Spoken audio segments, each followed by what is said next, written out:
In any generation, you always find people who just don't care and don't want to work. How I want to prepare my students is the communication piece. That's the part that I think is key for anybody in the workforce. There is a lot with this generation about authenticity that's really big for them, but not always understanding that there's layers to authenticity, especially in the workplace, where you can't always just say exactly what you think and what you feel. That's just, we would all love to, but that is not how you get ahead. One thing that won't change with AI or anything like that is there still has to be that face-to-face communication. Right. The people part is the part that isn't going anywhere. The minimum of what you lose on a bad candidate search where the person quits is 20 to 30% of their annual salary. The difference between, I'd say, this generation and previous is before people did stay in roles 10, 15 years, work their way up and stay at a company. Now people are on average are staying around 2 to 3 years before they either have to move up or shift. You can tank productivity just by having the wrong person in a room. I'd say that with COVID, you have to keep in mind, especially for the ones that were in their formative years, you had a time period where it was like, stay away from people, don't do that. Right. That can be dangerous. And a lot of them internalize that. Watch who shows up to their interview early. Watch who interacts with your receptionist. Watch who does things when they don't think anyone's watching. You have to bring something to the table to have an expectation. You have to be, skilled. You have to have something that you can be a good worker, someone they can depend on. Welcome to another edition of No Holds Barred. I'm Rich Roth, and my guest today is Jeffrey Reason, the Assistant Director of Career Services and Employer Relations at the University of Lynchburg. And boy, Jeffrey, that's a mouthful. Mouthful, right? Yep. The day-to-day makes it a mouthful too, I promise, with all the talking I have to do. So, well, I'm here today talking with Jeffrey, but Danielle Ulmer was a big help to putting this whole thing together. And she's one of your colleagues at Lynchburg and kind of works more on the marketing side of things, but she talked to us a lot about the psychology behind what we're talking about today. And really what that is integrating younger employees into the workforce, because the more I've dug into this, the more I've realized that I'm one of those old guys who just doesn't get it, right? I mean, is that the best way to put it? I wouldn't say doesn't get it. It's just we all got to learn. We're all learning from lifetime learners, I say. So. Lifetime learners. And really the idea behind this conversation is just in working with so many local businesses with marketing and ad campaigns and things like that. We talk to business owners and managers, and one of the frequent conversations that we have a lot is trying to understand younger employees and their mindsets, because they're very different from, I'm Gen X, and I know there are still boomers that are out there. And you were telling me, in kind of a pre-conversation that we're about to have 5 generations in the workforce, which is crazy. Because the generation after Gen X, I think that Gen Z ends at 2012. So anybody born from that point, they'll be right around 14 now. So in the next 4 years, there'll be 18 and in the workforce. Some of them are even in the workforce now as, working their first jobs. But I think it's something to keep in mind. We're going to have all these generations mixing together with so many different communication styles and values. And it's very interesting and a great time to have the conversation. Well, it's interesting to me because, I remember when I was growing up, I'd always hear parents or, older people saying, oh, this younger generation, right? So I understand that that's part of it.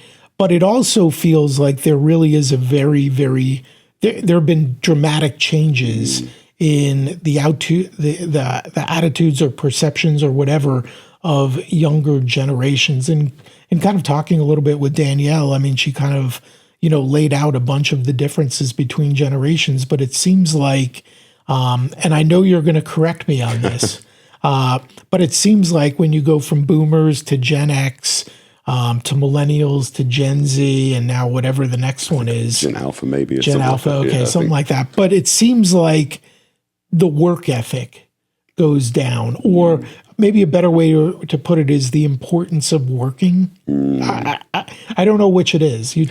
I think it really is a little bit of... I think sometimes it goes down to the culture and how things have changed. I think that the viewpoint and perspective on work maybe has shifted, and the way that's taught is different to this generation, the generations that are coming up.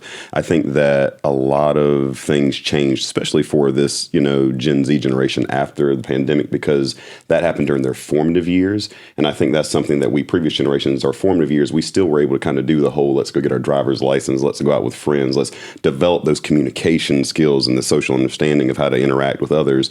And for a lot of them, that got cut short in a lot of ways. So now we're seeing in the workforce, and there's even studies that are showing this, that they're having to be called up to speed a little bit because of that. And so I think that you do have the ones who, in any generation, you always find people who just don't care and don't want to work, which, you know, there's always those. But I think you also do have the ones where the cream rises to the top, which I do see with my students. And I see the ones that want to work hard, show up early, do all the work, meet the people, do the networking. And then obviously I see the ones that kind of want it handed. And I think a little bit can go towards how someone was raised, what their circumstances were. Sometimes people come from backgrounds where maybe they had parents who worked jobs and kind of taught them that work ethic early. I know for me and my family, that's something I was taught at a young age, working outside of my grandparents, outside doing things. It was get up, even though it's Saturday, let's go outside and help finish this job or do this with the tractor. And I'd be like a kid, I don't want to. But learning early that, you know, you are your own brand was very important to me. So I think that it's just a lot of them, that knowledge of the work ethic and being taught early, I think that might be a part that's disconnecting. Do me a favor before we dive into this conversation any further.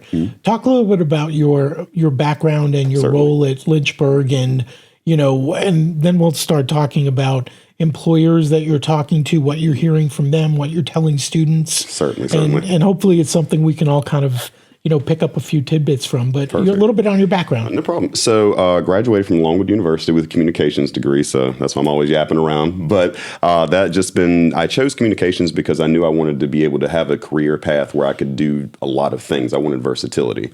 And so kind of worked through higher education through different experiences on my college campus. I learned I enjoyed higher education. And so I decided to look into careers there. So I've worked a few different areas of student services and different areas in the beginning. But actually I got my experience at Hampton-Sydney College. I started out in their career center and did employer relations there, did a little bit of time at UVA in a different area of advancement, and then came back to career services at the University of Lynchburg, again with more of employer relations, classroom presentations. A lot of what I do on the day-to-day for my role is I meet with students to go over anything from their resumes to giving them networking strategies to talking to them about their LinkedIns and giving them that kind of professional coaching. Also, I meet with professors to try to see how we can bridge the gap between what they're trying to teach for their courses, but also what is necessary in the professional realm for that major specifically currently, because a lot of majors are dealing with different things in the workforce currently. So I try to make sure that I'm keeping an eye on everything so we can advise the students in a very clear way. And then employer relations is the other big piece where I have a lot to do with the Lynchburg Regional Business Alliance, trying to go to those events, develop those partnerships so that we can connect our students with internship opportunities or just networking in general, just because what I've come to realize is how I want to prepare my students is the communication piece. That's the part that I think is key for anybody in the workforce. So it's meeting people, shaking those hands, learning how to represent yourself, learning how to do the elevator pitch, things like that. So that's kind of where my background is. And then I've also done some work, you know, just doing a little bit of advising to people that have worked professionally, whether it be some companies that want to know information like this about how do we maybe streamline some processes and find ways to get more interns and find ways to develop pipelines. So I have a little bit of experience there too. Yeah, and we're going to dive into a lot of those different topics, the importance of interns, the importance of communication. That's really a big one. But, you know, one of the things that that we spoke a lot about was technology. Yes. And it seems like that is one of the biggest, and you also mentioned COVID, and I think the two really go hand in hand, because thinking back to it, a lot of those younger people who are now getting ready to or already entering the workforce did the virtual learning during COVID, and, you know, they're online a lot, not just, you know, surfing the internet, but video chats and FaceTime, and, you know, the way they communicate is so different from you know, older generations like mine. And that seems to be one of the biggest disconnects, you know, between employers and bringing these new people into the workforce. Elaborate on that a little bit. So I would say you're absolutely correct. I think one thing that I think everyone should keep in mind is for this younger generation, a lot of things were normalized for them virtually just because, you know, situations. And so when they think of things, maybe that is why their mind sometimes first can go to, oh, is it remote or is it hybrid? Now, some roles you need to have it, some roles you can't, and that just is what it is, and they have to understand that. But I think it is understanding that that's why their minds kind of go in certain areas first. I think that's the thing to maybe, they are very much a generation where they kind of say what they think sometimes. So I think you just kind of hear their thoughts instead of them, I guess, always knowing how to express why they think the way they do. So it may not be that they're like, I'm more comfortable with virtual because that's just what I did, you know, in my high school years and even in college and things like that. So I think you have that mix of things with the AI and not AI, excuse me, technology and the pandemic happening. And I think that when you coincide that with also just how things have boomed online, with everything being online, they're much more well versed towards that digital communication than they are the face to face interactions. And you see that. Which is kind of a problem, right? Because so much of business and work is still the interpersonal communication. And, so many employers, even if someone can hypothetically work remotely, that collaboration where everybody's together and it's not just on Zoom calls, there's a lot to be said for that, isn't there? I think it can depend on the team, because there are some teams, and I've worked on a few, where there are some teams where, they need to have those moments in person where you're kind of sharing ideas, sitting across the table. And that can depend on the team makeup. But I've also had other teams where the team itself, everyone has their virtual skills kind of up to the point where they can reach out to one another and we can kind of have that tight-knit communication. A lot of it, I think, really comes down to what the office culture of communication is and how anybody is kind of predisposed to communicate. There are some people, like you said, maybe older generations do like that idea of, let me just walk down the hall real quick and ask this question. Whereas a younger generation might say, well, I'd rather just send a Slack message, or I'd rather just send an email real quick and get a response. And I think that partially is the differences just between the generations. Now, not to say that everybody in the generation is like that, because I have seen some of the young generation where they're very much almost like exactly like previous generations. And I can tell that's kind of how they were raised. So it can really depend on the background of the individual. So you can get that good of a look at somebody just by the conversation. Just by a conversation. Exactly. What's changing in the workforce? Well, let me ask the question this way. What are you seeing from your students that you find, as a general trend? Obviously, it's not something that they're all going to have, but a general trend for younger generations that are getting ready to enter the workforce that could be problematic for them? I think, one of the first ones that I try to dispel with some of the programming that I do is that nervousness about the communication for the first time and reaching out to people that they don't know. I think that networking is a piece that, even if it's further, I try to explain to them, networking is something that's going to build you up professionally, just your personal professional life, not even just your current position. But at the same time, within your current position, it also is helpful because you do need to have resources within relationships with other people. And so one thing I am noticing, there are some people obviously that are very strong with their communications in that respect, but I think the relatability is where I try to really focus, because I see that that's maybe a little bit of a weaker side. I think their nerves sometimes can get the best of them about wanting to say the perfect thing to someone. So in their minds, if I can't say the perfect thing, I don't think I should say anything at all, or I'm too nervous. And so where I try to coach them is, okay, well, let's think about what you should say. Let's think of good, talk tracks that are good for a networking event versus a gala or something where you're going out with a team bonding exercise. Or there's different ways to represent yourself, but really teaching them how to develop that professional side of themselves. Because something I even see, even with my younger brother, there is a lot with this generation about authenticity that's really big for them, but not always understanding that there's layers to authenticity, especially in the workplace, where you can't always just say exactly what you think and what you feel. That's just, we would all love to, but that is not how you get ahead. And so I think that's where a part of it is they need a little bit of mentorship on what's expected, what's not. And in different industries, as I said, it can change. I've talked to some employers who they're totally fine with remote. They're totally fine with certain, relationships with the younger generations, but they're very big on, we have to have clear communication. There are some people who say, no, we're in person. That's what we do. And we're going to teach them as we're here. We're going to grow them and kind of professionally develop them. And that's kind of our focus. And I tell my students, you just have to figure out what they're looking for and do you fit the bill? Because you asked about what a current trend kind of out in the workforce right now is. And it's that so many more people are applying for positions that weren't before. I think I spoke to an employer a few weeks back that said she had a position, just as an example, that usually when she would have to open this position, she'd get maybe 70 applications. And she said she got 250 before she had to close it this past cycle. I think that's happening everywhere. So you're seeing an increase in applicants from all over, just because with the shift with technology and AI right now, there are certain industries that are changing and we don't even know currently how they're going to finish shifting. But I think that, to go back to the point earlier, one thing that won't change with AI or anything like that is there still has to be that face-to-face communication. Right. The people part is the part that isn't going anywhere. So those are the skills that I think have to be worked on and understood for the new generation to really find, their own professional identities and really be able to move through successfully. Because a part of success, I think, in the workforce is how well can you relate to your colleagues and kind of get the job done. So, and I'm going to ask about the employer side in just a second as well. But sticking with potential employees, younger generations entering the workforce, other things that you've seen and you've had to help coach them? You talked about, relating and communicating in person. What else do you see that you see as a red flag for them getting ready to enter the workforce, saying, wait a second, if we don't get this if we don't get this straightened out, it's going to be problematic for you? And then, like I said, we'll talk about the employer side next. Yes. I think one piece that I would say for that is giving them realistic expectations for whatever their specific field is. There are some people who, upon graduation, say you are going to be, maybe you go into med school and kind of go into doctor route, you will have a lot higher of a outcome for your salary. But for others, you've got to build that. You've got to build your portfolio. You've got to show people why they should pay you at a certain level. And so what I try to explain to my students is, well, yes, you do have to fight for yourself and advocate and negotiate whatever you can. But at the same time, do the background work to look at what is the price of living where you're going to go? What is this role normally paid? Can you function on this type of money? If you can, perfect. You can go ahead. If it's not something you can do, the thing that I'm very clear with them about now that I think is important is trying to make sure they're clear on what the role is before they accept anything. Because I think sometimes with younger generations, they think, oh, if I was offered a role, I need to accept it.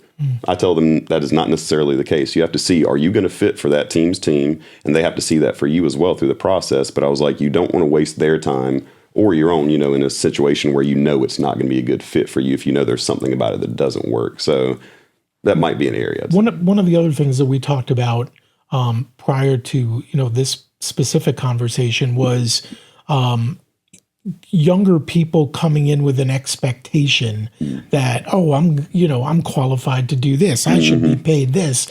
And it's not so much like older generations. I'm going to work my way up and I'm going to prove that there seems to be a disconnect there, at least to, I'm not going to say my whole generation, but people in my generation. Is that fair? I'd say, let me think about that for a second.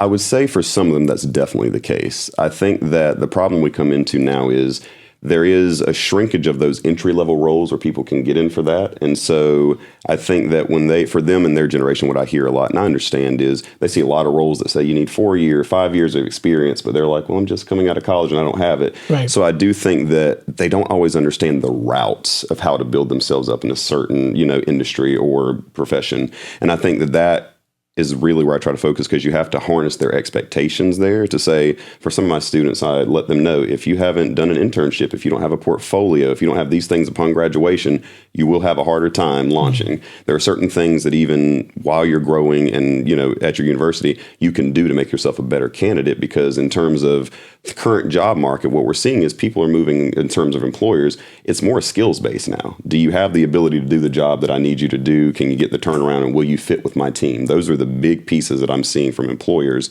And I think that something that could be brought in this conversation too is, I think that what you do see with maybe the boomers and maybe Gen X as well, that disconnect with Gen Z, I think sometimes millennials might be a little bit of the key to be that bridged gap between that can kind of see both sides of the equation, because millennials learn from Gen X as well as boomers in some capacities, but also are now working alongside some of these Gen Zers too. So I think sometimes, and that's where maybe mentorship comes into play for maybe this young generation. I think the only way you can really, let them know what the expectations are, how they're going to grow, is really that upfront communication, which I know we'll talk about later with, the onboarding and interview process, but also some of that professional mentorship of, okay, have someone who can show them what the expectations are in the first little bit, or show them the ropes. I think I've worked at some companies where they assign someone a buddy for the first 6 months that they're there, just to have someone they can check in with, but it isn't their direct supervisor. So there's no pressure of, I need to perform because this is my boss watching. Right. Sometimes I do think that might be where a little disconnect is as well, is that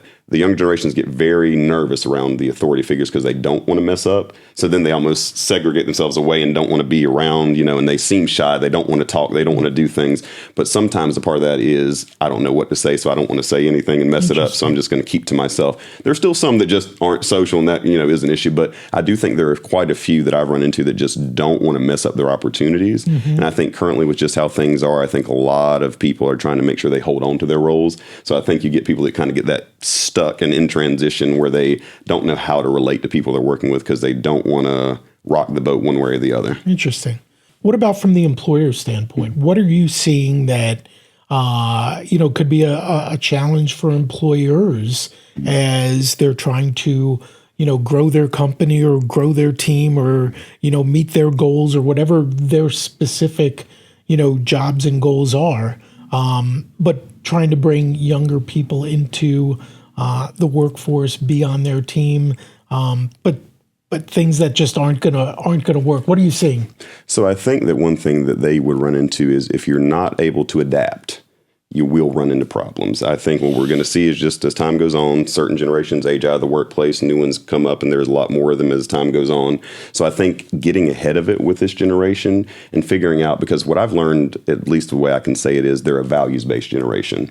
They don't all have the same values. So for some people, it is, I want a lot of money and I want to get it as fast as possible, which has its own problems we have to deal with. There are others who are just like, I want that work-life balance, so I don't care if I don't get paid as much, but if I'm able to be hybridized, that gives me time with my family. That's what they want. There are others who want that professional development. How am I going to find ways to build up my portfolio and skill sets? So I think that a lot of it is for employers identifying I think the big piece is when you start out interviewing for roles, and this is where I try to consult with different people, know what you're going to do for your search process. If you know the role that you're interviewing for is a face-to-face communication style role that has to be in person, in that whole interview process, make sure it is clear with the posting from the very beginning, clear throughout the process, and just let the expectations be known even through the questions asked to the interviewee. Sometimes I think employers will just ask base level questions on interviews when they're bringing new people in, like, what are you planning to do in 5 years? Where do you see yourself? Or tell us a little bit about yourself, which those questions are fine. But I do think we have to customize and kind of really drill down if we want people to stick around, because not only, I've done a little bit of research, and the minimum of what you lose on a bad candidate search where the person quits is 20 to 30% of their annual salary. And that's not something any company or employer wants to deal with. So I think to get in front of that, you have to inform hiring practices, and you also have to update, okay, can this role be remote? Is it something to where if I find someone who can work this role, but I can make sure that they check in on regular time intervals with me or with someone on my team who is comfortable with that, maybe that's how you get that team humming. A lot of it is, I think, when you're looking at teams that are going to work together professionally, can the pieces fit to get the job done? You can't have a lot of people that are just one type. Say you have a lot of people who are just communicators, but there's no one that's maybe more of a manager or someone who's more of an admin. You won't have a great office because you don't have a good dynamic. But if you have people from different backgrounds and kind of different wants, it can make the team balance. And so I say that to say, even with my role, I supervise my student workers in my office. And sometimes I have to be flexible because, number one, they are students, and I kind of take that into account. So it is a little different than full-time work. But I do try to make sure that because it is with their generation, I'm flexible in terms of if you tell me and communicate with me early that, hey, maybe I do need to move a shift or something's going on. If we don't have anything that is an actual, event that they have to work, I'm more likely to be open to that. But the thing that I do that for is, and it's been successful because I've had great work from them. Everything is going great this year. And I think the thing that I did that for is it gave them motivation to want to communicate with me. It wasn't that they were nervous to kind of outreach or kind of talk to me. It was, I let them know with this role, even when I interviewed for it, if you have stuff that comes up, let me know. We can be flexible. That right there kind of makes them feel a little more at ease. It's not to say now that I'm going to say yes to everything and let you just go off and do what you want to do, but it's more so I'm here to kind of be of service, but at the same time, I want to get the job done. So I think that that's also where our focus is. The end of the day for all businesses, your focus is how are we getting the job done, making sure we're getting the best profit, productivity, whatever it is, out of our employees. Jeffrey, a couple minutes ago, you mentioned work-life balance. And that feels to me like one of those, it's not a buzzword, it's a buzz phrase. But that's one of those that, I think people really have a tough time grasping and understanding exactly what that means because lots of older folks, the translation is, I don't want to work that hard. Whereas that may not actually be what they mean, but, we're sitting here like, in order for this business to succeed, we've got to do X, Y, Z and meet these goals and all that. And then, what does work-life balance mean? It means, to me, it just means I'll do what I want to do. I want to work less, right? It's like, okay, I'll work when I can, but, and just older generations, it's like, I'm going to work till the job's done. Exactly. So I think the big thing with work-life balance, especially, it can be different from person to person. So that is a very big key. Some people do think of it and kind of just use it as a buzz to say, well, I want to go do what I want to do when I want to. And I think you have to watch out for that. But what I've noticed is work-life balance in terms of employees. For example, I know employees who, for their version of that is, my kids get out of school at 4 o'clock.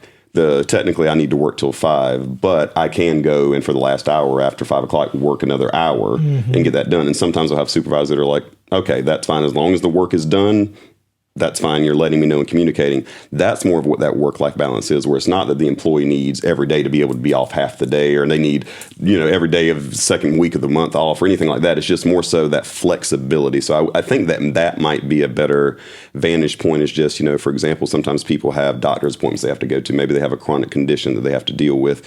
Their idea of that balance is, I still want to give all the hours I'm supposed to give to my company, but I do have to balance out going to these appointments, or maybe I have a sick mother I take care of or something like that. And I think that that's where understanding where the employee is, because just from an employer standpoint, say that person is an amazing employee, gets the work done, is perfect, but they do need that flexibility. Granting them that and being able to do that while still getting the productivity you need doesn't hurt the company, but it builds that employee's loyalty to the company and wanting to do more work. I think that one thing I've noticed is a lot of apathy can come from employees who feel like their companies don't have any kind of understanding for them. Now, again, I do not in any way mean that employers should bend over backwards and give all their employees exactly what they want, all the money, all the time off. But I do think it's, just to be very cognizant that each employee is going to be different and they might have different needs. And so that's just something to keep in mind with that work-life balance. Everybody's is different. You've mentioned this word a ton of times already, and I know we've, I don't want to say beat it to death because it's extremely important, but it feels like the communication part of it is where it all really begins and ends. Because if you do a good job of that up front, like you said, hey, look, it's a hybrid position, it's an in-person position. We need you to be here these hours, right? Then great. You've set the kind of parameters for the expectations and you go from there. So when you talk about work-life balance or what's important, and, even hearing, hey, I'd like an extra week off so I don't need as much salary, I think employers can understand that, because there's that they can look at that give and take, right? Exactly. It's not just I need more time off, or I need because that's how, and I'll just speak for myself and many people that we've talked to, that's kind of what it felt like, is I need this. Well, you give to me. Yeah. What about the job? Like, Exactly. So the communication part of it is everything. The biggest piece. Yeah. I think, one of the things the National Association for Career Educators, I think, that or college educators, they put out their competencies, and one of the first competencies is communication. That's the thing that all things tie back to for student skills that they need to learn to be successful. And I think it's also key for the employer. So I think it's twofold. The thing that I try to teach my students, and I do a pretty good job because they're really great students, is to advocate for yourself. Make sure that you understand when you're going into an interview, listen to what they're asking of you. If you have questions, make sure you learn how to ask it in a professional manner if it's something that concerns you, and make sure you're clear on what is being asked of you with that role. A lot of that can come down to, and as I tell my students, you always get an opportunity at the end of an interview where they say, do you have any questions for us?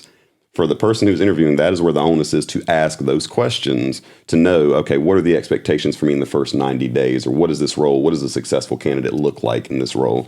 To hear it back from the company, because a lot of the time, and then if the company is clear with communication, they can tell you exactly what they need. And if you aren't a fit, then you take exit stage left. But if you are, you keep going. And I think that for employers, I think where that's key is you have to be clear through it. And this is more of an HR piece of it, but there has to be clarity with the job posting, with the interview process, and also the onboarding process.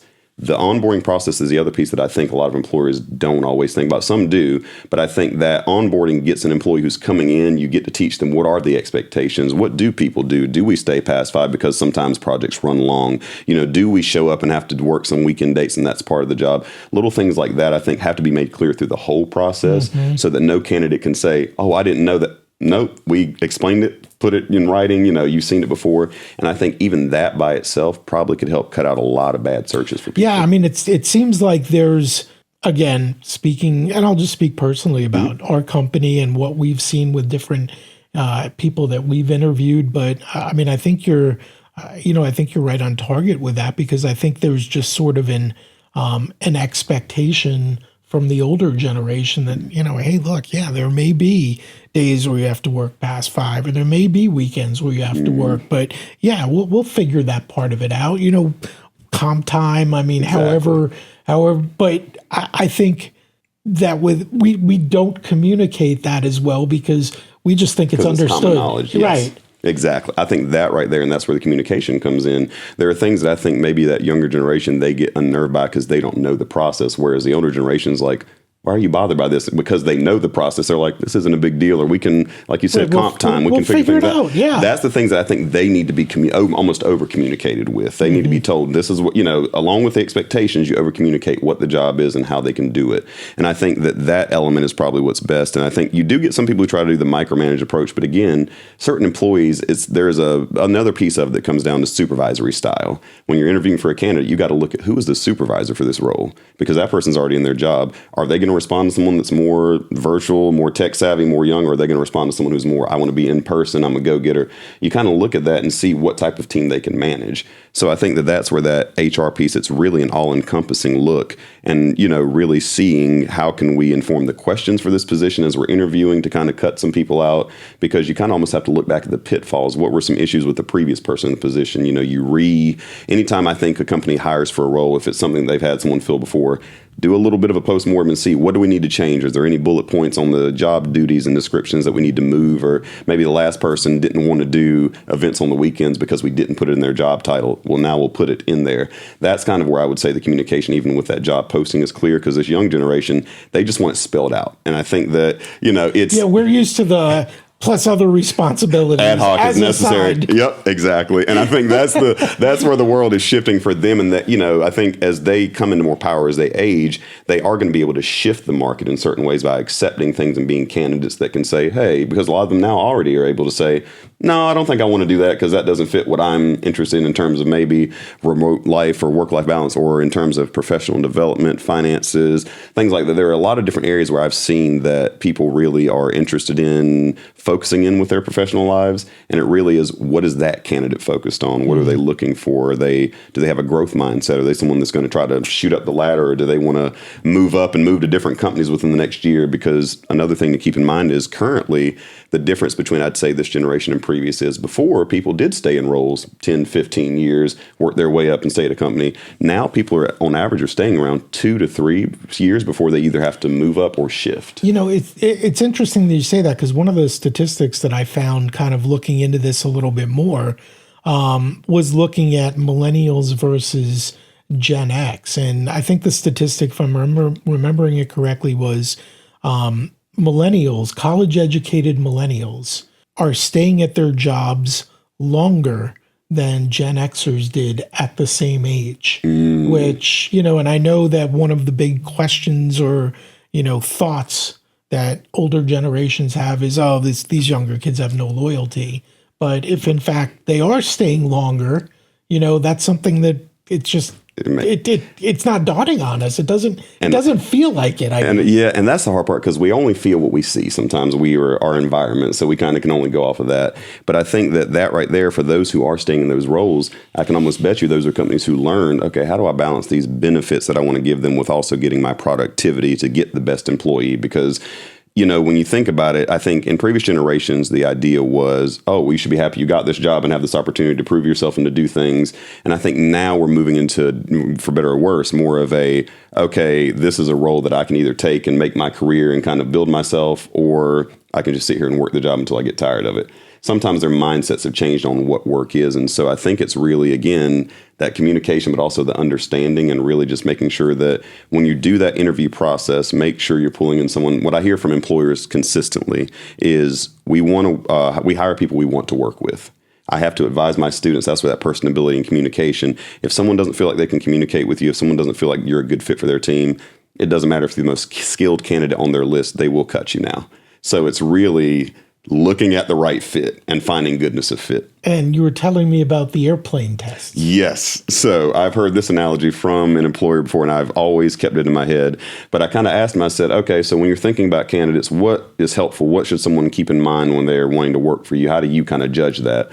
And the person told me, oh, I just have the airplane test. And so I said, what's that? And he said, well, usually for a business or a job, you're going to have times where you either have to travel with someone on a plane, on a bus, or go somewhere long distance, and you're going to be stuck somewhere with them.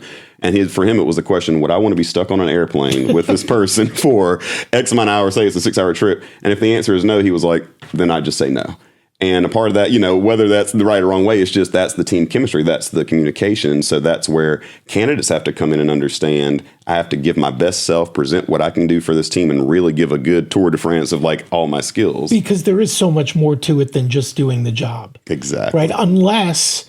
And maybe that's where the remote part comes in, because if you're remote, you don't really have to do that nearly as much. But for people who are working, in person, and if that's an important part of the job and collaboration and all those different things, you really do need to be able to get along with everybody and have that good chemistry, because otherwise... You don't want, because there are always those stories, those horror stories of someone that's brought in and then they don't fit with the team, and then it's just a whole bad situation where they're upset or there's different team chemistry issues or people aren't getting along. And a lot of that can be solved with just a good interview process, This is going back a while for us, but, a situation in which I had to let someone go. And the vibe in the office immediately folling that was like, man, I didn't realize it was that bad. Yep. It goes down to almost workplace psychology sometimes too. I have a background with counseling and master's classes with that. And so I even look at it from that standpoint of organizational psychology, and people have to feel comfortable in their environments to do well. That's a big piece of productivity. So I think that's where some companies have learned different ways to give benefits that kind of, I guess, not placate, but meet some of the needs while still getting their productivity needs met. And I'd say that that's something that, again, I know it's different for different employers, but it really does come down to, is someone a good fit for my team? Because you can tank productivity just by having the wrong person in a room. And that's not what you want. If you have a group where maybe this is a group that has to come together, put together fruition, events, how to do it, how to plan it. And if one person is not, participating, or if you have someone that doesn't have good energy, you slow down productivity, you've already cost your company money. It's not really worth it. It's better to invest more in those candidate searches to find the right candidates versus wasting time, company, dollars, productivity, all that on someone who's just not a good fit. We're talking a lot about communication and how people just understanding expectations, what an employee needs to expect from the job and what an employer needs to expect from an employee. How important the communication process is. We've talked about the job description. Let's talk about the interview, because I know that you really believe that that's critical. That is the biggest piece. I think I focus on it not only, when I talk to employers, but also for my students. A big part of my role is also doing mock interviews. And for better or worse, I love when I ask them questions, I like to see them think and have a problem with it, because I want them to have trouble with me versus getting on an interview and getting stumped in the moment and getting knocked out automatically. Because I'm able to see that, and I see the importance of communications and clear communication specifically, especially on an interview, because you are working with people who, especially with HR, they interview people constantly and consistently. They see new people all the time and have these conversations. How are you standing out? How are you bringing what you can do to the table to really make yourself the best person possible for the role? And I think that that's how, employers can even look at it. If you find a candidate that is acting that way, that might be who you're looking for, someone who is prepared, someone who can communicate with you. But I think to flip it, employers also have to make sure that they're informing their processes with all the things that kind of find them the right candidate. Because you can't just think that, because they know what the job title is, I'm going to find the right candidate automatically. Not always the case. I've seen some jobs where they've denoted it as this role is a project associate, when in reality it was an administrative assistant, but that wasn't clear. But the people planning the role thought that it was clear with that. And so then you have a bad candidate match. That is kind of a part where from the beginning with the job posting, you can run into issues. But I'd say for the employers who are having issues with certain parts of things with their employees, like say it is they have a lot of employees who are upset and want to have more options with remote versus hybrid versus in person. I'm just using that as an example. That's something to, in the interview process, you can say, well, for this role, we are expecting someone who is on site 100% of the time, or on site 80% of the time. Here's what we're willing to do. We don't really have any fluctuation there. Would that be a problem for you? That question right there can clear up a ton of misunderstanding later, or can help them understand what the role is from the very beginning, so they don't start creating in their head what they could do or how there could be flexibility. So I think that a big part of that is really looking at the roles you're, hiring for, and really making sure you have an idea of what that good candidate looks like before you start the search. In my opinion, I think a lot of companies can make mistakes when they think we just have to hire someone. Sometimes you may not find the right person in your first, candidate search, and that's okay. I would much rather find the right person on the second search than to just pull somebody in the first. They come and work for my company. They're not a good fit. They leave, and then I have to start a search all over again and waste time and money. So, couple phrases. We talked about this earlier that I found digging around. What older employers see, what younger employers mean. Right. And I'm sitting here like, this is exactly what we talked about. Mm-hmm. They have no loyalty. Not true. I wouldn't say so. I wouldn't say they don't have loyalty, but they have loyalty for places they feel have loyalty to them. I think that might be more of the thing. I think if they feel supported, they're more likely to have good loyalty. And also, your loyalty can sometimes build between the relationships with supervisors. If you have good relationships between supervisors and supervisees, a candidate is more likely to say, okay, I'll stay in this position, or I will work a little harder because I care about, making sure my boss is getting what they need from me, and that I want to do a good job. But if someone doesn't have a good relationship with, who they're working with, they're not going to think in the standpoint of how can I do better, be a good team player or be collaborative. They're just going to think, how can I get this job done and go home? And sometimes that's where I think 9 to 5 mentality can kick in from some is, number one, they weren't maybe expressed the, ideas of sometimes we have to get here earlier or later because of a project. But also number two, it could be maybe that work office, environment isn't conducive, and they're just thinking, okay, I've gotten this done, I can go. And I don't think they always view it as, I think sometimes the old generation is like, that's so, not disrespectful, but just in bad taste. But in their mind, I don't think that is what they're trying to get across or even, doing. What specifically? Say that again. So how sometimes there are people who I think the younger generation, like we've talked before, sometimes they want to leave right at 5 as soon as, clock out. And for some older generations, they're like, oh my God, you going every day at 5 o'clock, I see you leaving the door, and it can seem bad. But I think that it's really just the understanding of make sure if that's the situation, if the employee is getting their work done, okay, that's fine. Now the problem comes into play is if the employee is just not meeting their standards, their goals, and doing that. That's where you have to look at it differently. But I do think that sometimes we take kind of what they do in terms of their, how do I phrase it? I'd say this generation, it's not every one of them, but a lot of the issues that I'm also running into is there are a lot of introverted people. They don't really aren't as comfortable with a lot of that communication and being extrovertedness. So you really have to kind of meet them where they are in some ways and understand why they communicate the way they do, or lack of communication in some ways. Do you think that's a byproduct of COVID and just people being cooped up, or technology and, I communicate via FaceTime or Instagram or Snapchat or whatever. And, because I even see it with my own kids. It's like, there isn't, it's them communicating with their buddies now is everybody jumping on video games from their own bedrooms. Yep. And not seeing each other. Right. And I'm like, go out with your friends. Like, they're like, oh, we're playing video games later. And I'm like, they've almost, I would say that it's a mixture of both. I'd say that with COVID, you have to keep in mind, especially for the ones that were in their formative years, you had a time period where it was like, stay away from people, don't do that. Right. That can be dangerous.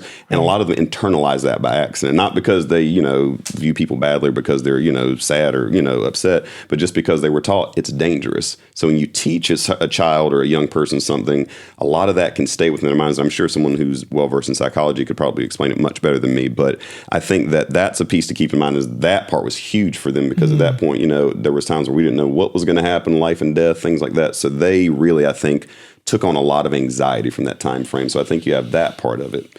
Then I think the increase in digital presence, the increase in all these different aspects of digital life and things like that, it's ingrained in who they are as a generation a little bit. And it's just because they're raised around it. It's how they communicate.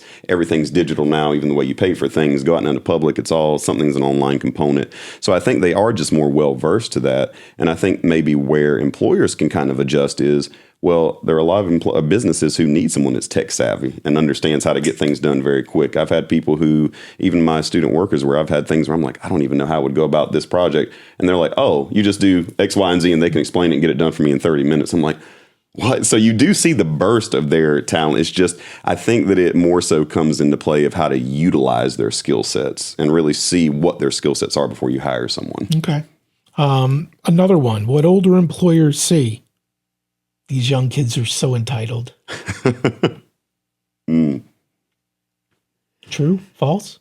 I'd say entitlement exists in all generations, but you can obviously come across someone who is entitled. I will not. I cannot say that does not exist. So I will grant you that. So more so than other generations? I don't think more so entitled. I think they're more boisterous about asking for what they want. I think that it's not so that they feel entitled to it, but they are more open to saying, well, I want to negotiate that, or I want to talk about that. Could we do more? They are a lot more, I guess, well-versed towards that, which probably comes from some of the millennial generations, even some Gen X, of learning the value of negotiations. But I think they learned the skills so early that maybe the entitlement comes into play because you see them trying to advocate for themselves early, which to an extent, I tell my students, you do have to advocate for yourself. There's no one else that's going to do it. So be the adult, be the professional, and make sure you're representing who you are in a professional manner, and ask for what you need and what you want. But at the same time, be aware of, reality.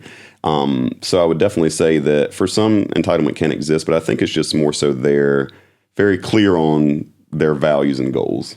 I would emphasize that. Be aware of reality a little bit more. Yeah. Because I think that's the disconnect, That's the crux right? It's look, I understand you have these questions, but here we are talking, you haven't even been offered a job and you're already asking about, can I leave at 3:00 every Thursday to, whatever, play volleyball or, You're like, what? Let's hire you first. Pump the brakes a little bit. Yep. So I think that part is really, really important. Definitely. The other one, I think we've talked about this, they don't want to work, right? They don't have the work ethic that the older generations have. And that feels kind of true because in talking with your colleague Danielle, she talked about the differences in the generations. And, I think she mentioned that one of the slogans of Gen X is work hard, play hard. And then the millennials is work hard, play harder.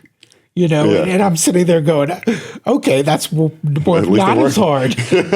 Right? I mean, and I'm reading into it, but that's a big part of it is the psychology of how we all grew up and how we were all raised. Definitely. Isn't it? I would wholeheartedly say that. I think you have to think about, even look at history and see what, the country was going through during different generations' upbringings. And when you look at millennials and Gen Z, they have grown up in such a tumultuous time where there is crisis after crisis to where it's almost become normalized. So I think that that's had an effect on the mental state of generations for them in terms of, well, what are my values? I think COVID was, as my supervisors even said, was the great equalizer for some people in that we saw a lot of people change professions because they realized, oh, what am I doing? I don't even like the work that I'm doing. And I could do something that actually, is more aligned to my interest. And they shifted. Or you had some people who realized, in order for me to be happy in my career, I need either this amount of money or I need this kind of flexibility. Not all the same, but I think it's just people were very much more aware of what their needs were and how they wanted them met and what they were willing to give up for that. And I think that's where you do see, you see some employees negotiating, as you mentioned, like, oh, maybe I take a week off of this time, but the salary's less. That's their way of trying to figure out ways to make it work for them. And I think there are ways employers can play ball with that, make it work for them as well and really just have it be a good symbiotic relationship. And I think that's kind of where the entitlement feeling may come from is, hey, I want this, but if you back it out and say, look, maybe what if I don't make as much money or, maybe if we, cut this out, but that part of it. But I think the feeling is there's never that part. It's I want all the money and I want blah, blah, blah, blah. Yeah. And I think, I can speak to mostly for my students, but I think a lot of it comes from where did they learn their professional skills? Because one of the things that I'm very clear on, the reason I love mock interviews, you mentioned something earlier about them asking the questions earlier about, can I get off at 3? My big piece of advice for them, I'm like, never ask assumptive questions about what you're going to do in a role until you have been offered said role. That is the first one. I was like, you do not ask about money in the first interview. You do not ask about what can I get. Your whole questioning is getting information about the role so you can decide if it's a good fit. And I think that is just where I think right now you're seeing the cream rise to the top for candidates are really seeing who is prepared and who is coming in and kind of understands what they're going to get and has tempered expectations. And then sometimes there are people who just have to be taught. and they may be a great candidate, may be great for the position, but they're a little rough around the edges. That's where sometimes that professional mentorship can come into play, because I do think I've run across people who, and I get where the idea of the laziness entitlement comes in, because previous generations it was, you're here from 9 till 5, exactly, and if you have to stay later, good, but it's never less. Whereas I think their generation looks at it as, okay, how much work can I get done? How much work is expected of that period? And if I can get it done quicker and shift things, then shouldn't that be okay if I'm meeting my goals and productivity, which some companies, that is okay, and they find ways to bridge that gap. For others, it's, well, no, we still need a certain amount of productivity each day. But again, that's that communication and clarity. And then there's maybe the third part of it, which is, if you can get it all done in less time, but use that extra time to do even more, that's how you advance. Right? That's how you sit there and go, man, this person is extremely valuable because they're not only doing what we ask of them, but they're doing more, and they're really adding that much more value to the company. Yeah. I think the thing to keep in mind there is, and this is sometimes not all employers even get, there are some people who are comfortable in the roles that they're in. So they're like, I'm fine doing this role to, the best of my ability, but they're like, maybe I don't want to move up. Maybe I'm happy with, I make a good amount of money. I have my benefits. My family's in town. Some of them do. And maybe that goes into play with what we saw about people staying in some of those roles longer.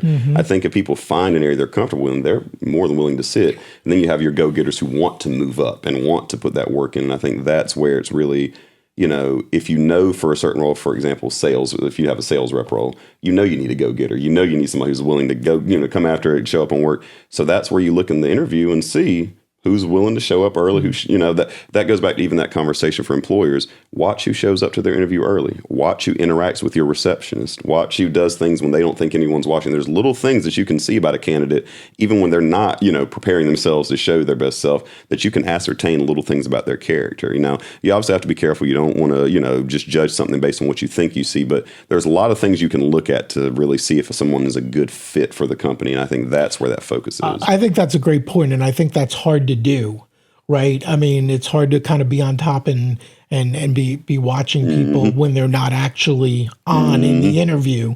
But I'm just remembering back to things I've heard coaches say about athletes they're recruiting, and they're watching how they treat their parents. Exactly. Right? They're watching, do they carry their own equipment, or does mommy and daddy carry their equipment for them? Are they responsible? Right. just those little types of things. And one of the things that I wanted to ask you along those lines is, about mommy and daddy. It hasn't happened to me personally, but I've heard and talked to other people who have parents who were reaching out and, talking to employers on behalf of their kids. And, and it's just like, what? Wow, like even going to interviews with them, and, and that's kind of, that's kind of the stuff where even if you only see that on a couple of occasions, it's easy. Your experience. Yeah, it's easy to paint with a broad brush. Oh yeah.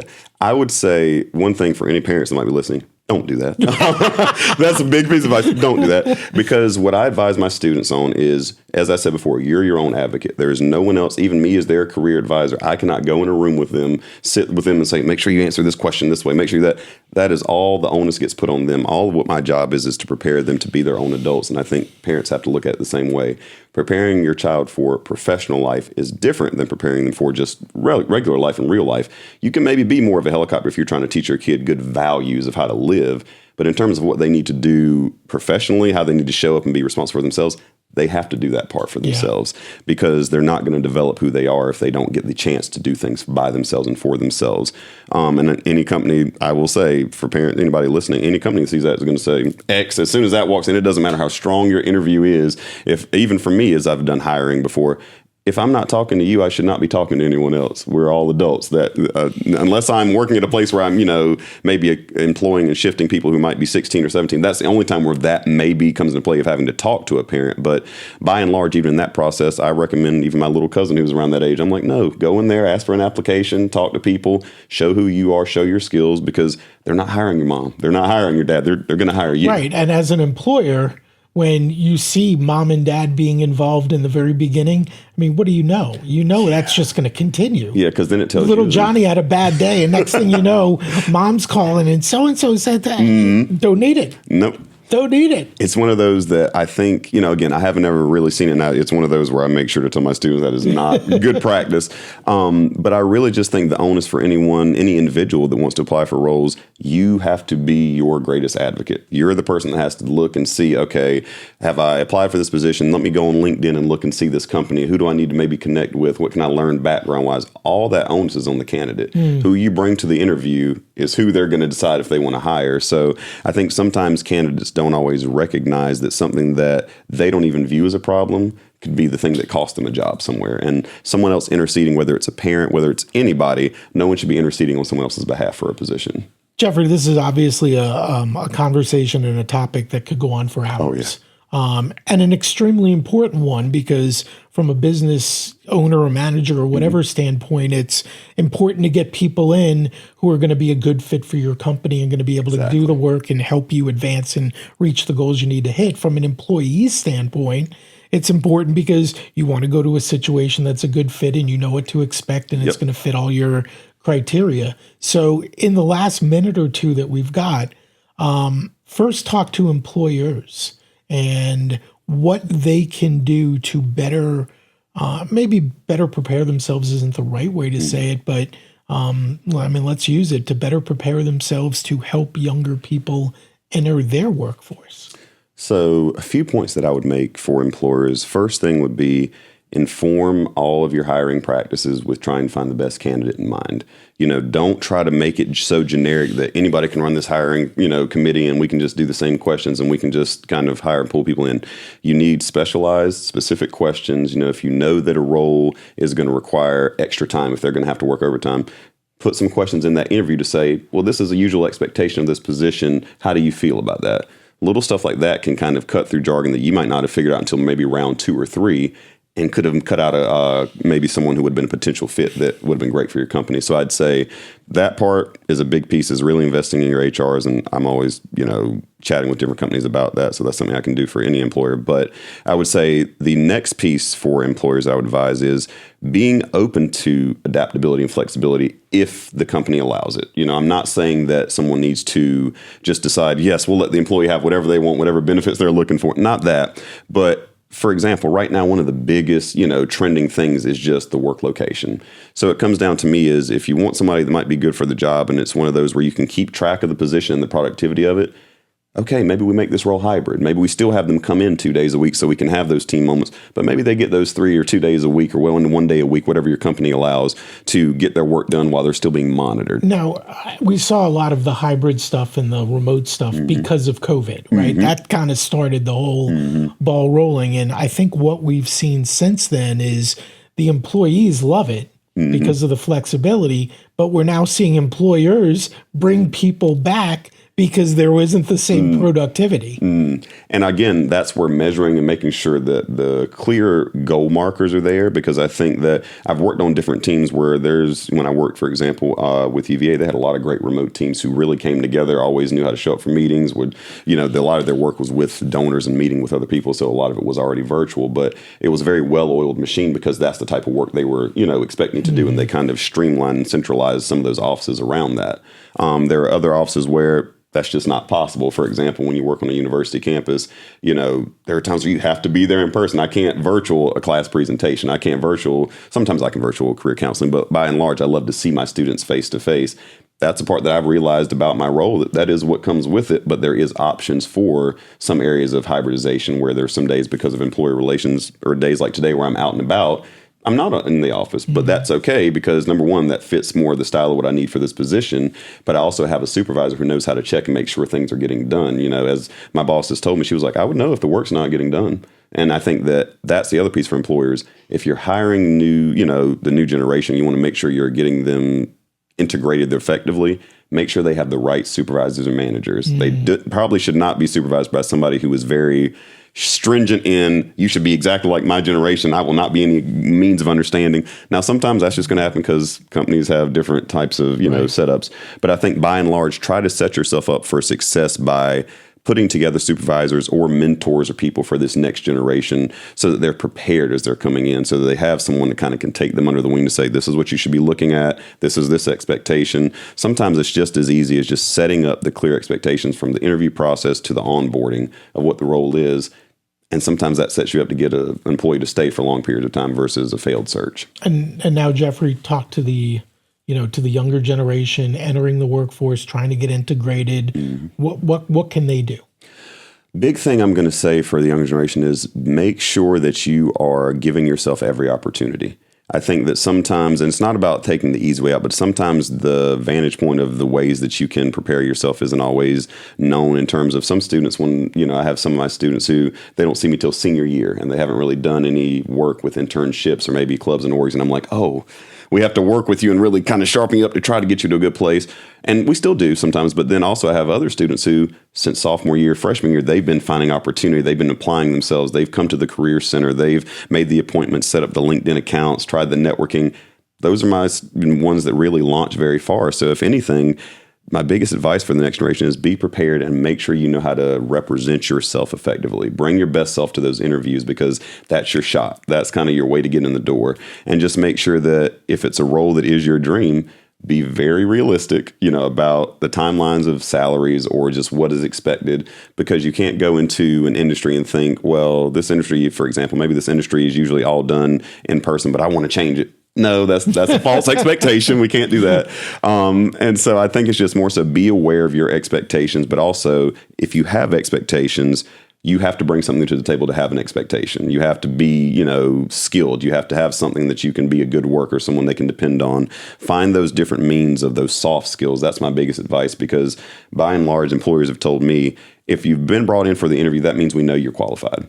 We're just confirming what you are and who you are in that interview.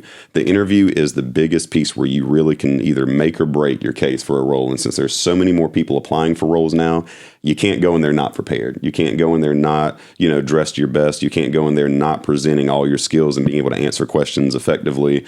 You really have to go in there prepared. So preparedness is going to be the biggest thing, and upskilling is the other part for the young generations. If you can find ways to get certifications done, that's stuff that's going to make you look better. There's ways for certain career fields right now where, since the AI stuff is taking off, certain fields are getting maybe changed and left behind. So I tell my students, upskill, go get a certificate in AI management so you understand how it's affecting your profession or it's affecting your industry. And not even just that, but just there are certifications for project management that some of my communication students, I'm like, if you really want to go into event management or planning, let's look at project management. That ups the ante for you and makes you a better candidate with skills, upskilling.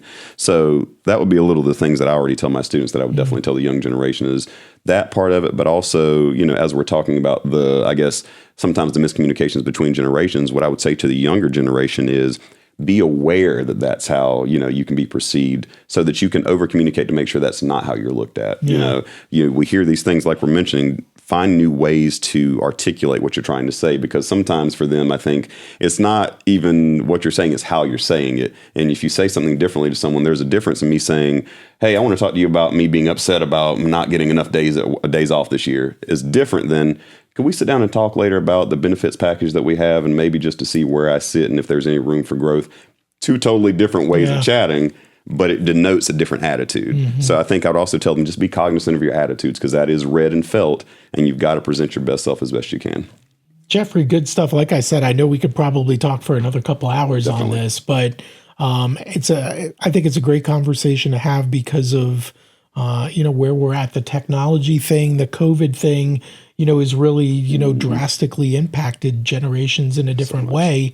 And we got to figure it all out to work together. Otherwise, there are going to be a lot of problems. Exactly. So communication is key. Communication is key. I was just going to follow up with that. I mean, that's my big takeaway is, find a way to communicate on both sides. Exactly. Because if you're just going off assumptions or reading, into the way something's said, or and you just spin your wheels. You got to bridge the gap. I think that's the piece that I try to tell people. We are very good in today's world of finding the problems. We're not as good as at identifying the solutions to said problems. So I'd say finding more ways to just bridge those gaps and communicate with that. So, and I'm always happy to have any communications further with you or anybody listening to just chat about this further, because I think it's a great topic. Jeffrey Reason, University of Lynchburg, joining me here on No Holds Barred. Jeffrey, thank you. Thank you so much.